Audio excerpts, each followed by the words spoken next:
My fellow Singaporeans, for the last week or so, most of us have been engrossed with the news of the healthcare data breach, which affected the data of about 1.5 million Singaporeans.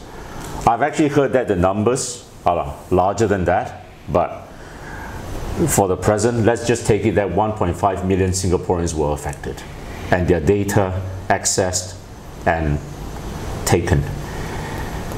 Now, the government has been trying to play down the significance of this incident.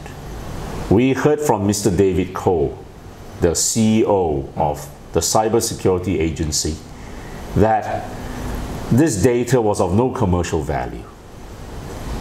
Now, I think that is going way overboard in trying to play down the significance of this incident. It is not a small thing when a person's name, IC number, date of birth, and various things have been accessed. We all know, and many of us have been the victims of identity theft. Now, these personal information would be valuable to syndicates, people, other people who would like to use personal information for criminal activities and for other activities which might bring damage and loss to that person whose personal information has been accessed. And you know, the government sent out reassuring SMSs or letters to the people who are affected. And I'm going to read out to all of you one such letter or SMS. And it was brought to my attention by a friend. And it says, Mr. CKM, your name, IC, address, gender, race, birth date, and outpatient dispensed medicines in 2015 to 2018 were accessed, but not altered. Mobile number, medical, and financial info unaffected. No action needed. We apologize for anxiety caused. Now, let's pause there for a moment. When they say mobile number, medical, and financial information unaffected, that is vague, isn't it? What does that actually mean? Does it mean that it was accessed but not altered? Or was it not accessed at all? So there is a lot of vagueness, my friends. And we cannot discount the dangers of identity theft, which may affect many, many Singaporeans for many years to come. And I suggest that for an incident of this seriousness, what the government should do, and it is right for the government to do, is to give a blanket assurance to all those Singaporeans affected that they will enjoy indemnity, an indemnity from the government, a lifetime indemnity for whatever damage or loss that they may suffer as a result of identity theft related to this incident. Now, that brings me to another very important issue related to this data hack, if I may put it that way. The government convened a committee of inquiry, and it appointed 4 members to this committee of inquiry. The first of whom is Mr. Richard Magnus, a former Chief District Judge. Now, I can understand it if the government thinks that a retired judge should be the chairman of such a committee. They often are. And I have no quarrel with that. But my quarrel is with the appointment of the other 3 members. This is an incident which will necessarily lead to the investigation of our government's our establishment's cybersecurity preparedness. And it is important, my friends, that when such a tribunal or committee is convened, it must give the appearance of total impartiality. Now, let me repeat the operative word here. The operative word is appearance. There is a legal principle which goes all the way back to the 1920s and is an important part of the rule of law, which says that justice must not only be done, it must be seen to be done. So there cannot be any whiff of biasness or partiality. Total impartiality is required. Now, why do I say that the public will not be assured in this case of the appearance of impartiality? It is because of who the other three members are. The first person is Mr. Lee Fuk-san. Now, when he was revealed a few days ago as one of the members, the Straits Times described him as the executive chairman of an entity called Quan World.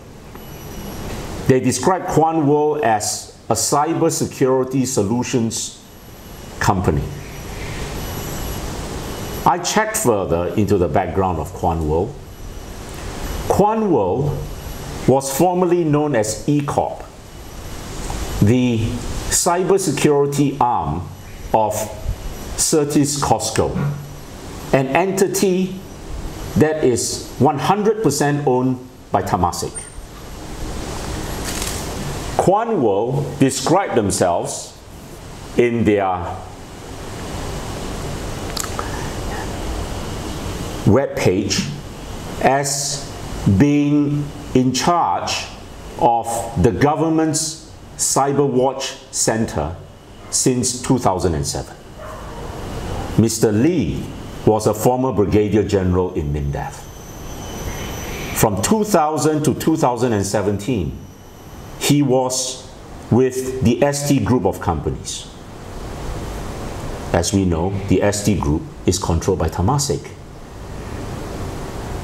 He is today still an advisor to Temasek Investments. He is also a board member of SMRT and DSO National Laboratories. So, my friends, Mr. Lee is someone who is very closely connected to the establishment. Let's go to the second member, Mr. Udaram, who was the former CEO of Changi General Hospital and is now the COO, the Chief Operations Officer of an entity called Shears Healthcare Management.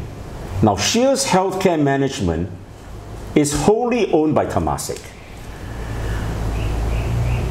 And the third member is Ms. Chan Hui Fong, the Assistant Secretary General of NTUC.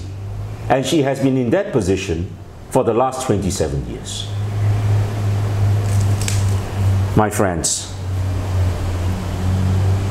all these three members are closely connected to the establishment. I am not saying anything about how they will judge this case, whatever. But do you think that their inclusion in this committee gives the appearance of impartiality on an issue where the government will be very much the focal point of inquiry and investigation? And I forgot to add one other thing.